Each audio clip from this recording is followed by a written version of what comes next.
I've read that the second-hand smoke studies are very, very flawed and may not be valid at all. And while they do things like they e-check for us, they allowed municipalities and school buses to go without them.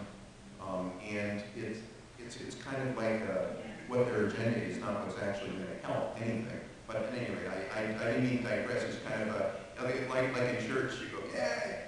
And give testimony. I have seen it happen, and it is not the organization it was 15, 20 years ago. And it was facing away from even protecting people then. I had people who were dying on my caseload, and the pressure, political pressure, was to forget about it. And I tried to fight that, and I was unsuccessful. I managed to survive. That's about the only thing I achieved. And I raised a big stink, but all major news organizations would not take it. In fact, I had an editor of the New York Times, an editor from the Washington Bureau, talked to a reporter who was going to do a story, and the reporter talked to me and privately said, we kill stories of this magnitude every time. It was quite clear that it didn't fit their agenda because it would reflect badly on Clinton, but that's neither here nor there. There's a natural tension between the property rights of individuals and the eminent domain laws, and that the government is allowed to take land for certain purposes. What do you think the balance ought to be, and what are your thoughts on the Supreme Court decision of Kello versus the city of New London, Connecticut, if you're aware of that case?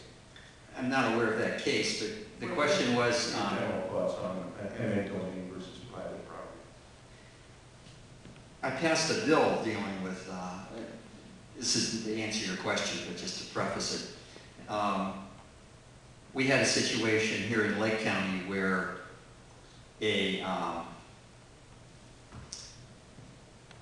let's say a school had wanted to felt they might need property someday.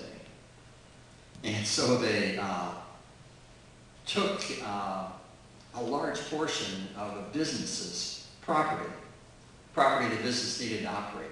They felt they needed it, so they took it. And so I called up the school and I asked them what they were going to do with the land. They said, well, someday they might want to build on it. And they could get the land fairly inexpensive now.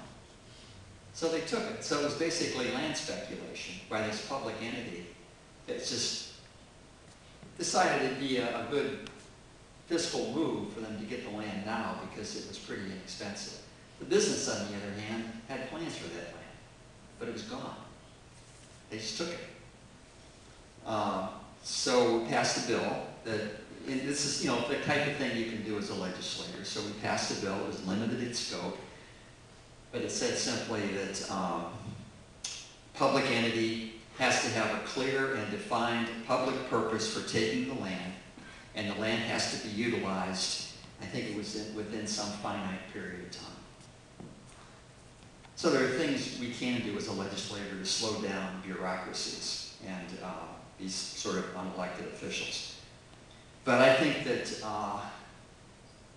private land it's a primary right that we have as Americans. And the government should have no right to touch our land. In time of war, perhaps, if the tanks have to travel through your backyard to save the country, then yeah, that's reasonable. Or if, the highway has to be built there and there's just no other way to go, and the state's economy and our jobs and, thousands of jobs are at stake, then perhaps you could consider things, something of that sort under those types of conditions. But that has to be extremely limited and extremely well thought out and researched before we take a private citizen's land. So I hope that answers your question. Okay, one final question from our panel here, and then we will open it up to questions from the audience. Governor Kasich has floated out a plan that would raise taxes on oil development in Ohio while correspondingly reducing taxes on Ohio taxpayers. Would this be good for Ohio?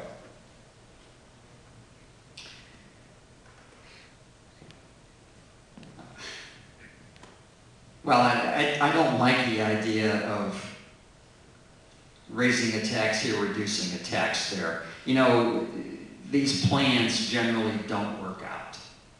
You know, politicians make all kinds of promises. Governor Kasich, by the way, is a gentleman that I trust. But nonetheless, these things tend to morph into things we never expect. Number one, there's so many things to consider. How would increasing taxes on these gas and oil companies impact the growth of that industry in Ohio? That's number one. It might be very negative. They might not come to Ohio. They're promising hundreds of thousands of jobs. So if we want those jobs, will they be here if we raise those taxes? Number one. Number two, if we're going to have fracking on that kind of a level, if we're talking about 200,000 jobs and billions and billions of dollars in investment, we have to be sure those fracking operations are safe. In order to do that, we're going to need money to regulate that industry. I don't like regulations, but fracking scares me a little bit. I don't know enough about it yet. Very few people do. I'm concerned about it. So if we're going to have fracking, maybe those monies should be used to regulate that industry very carefully, have more inspectors, more research being done, etc. Number three, money's going to have to be spent on infrastructure, improving the roads. We may need taxes to do some of that, because those roads really have to be beefed up tremendously to carry all that new traffic. You can imagine it. When they do fracking, it takes truckload upon truckload, hundreds of millions of tons of water and chemicals to do all that fracking, 8,000 to 10,000 feet below the surface. So those roads are really going to have to be beefed up in those rural areas where they're talking about doing that kind of activity. I think it's too soon to start talking about how to divvy up those monies. I was one in the legislature that said that we should at least look at the governor's plan. Otherwise, at least give it a hearing. But all these things need to be discussed during those hearings, all the things I'm just talking about right now. So it's premature to make a call on that one way or the other.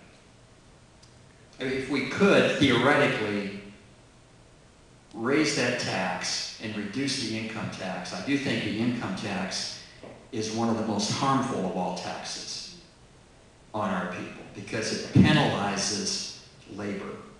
You don't want to penalize people's labor. It diminishes their value, it diminishes what they can contribute, what they can offer to society. Okay, thank you, Representative Young. That's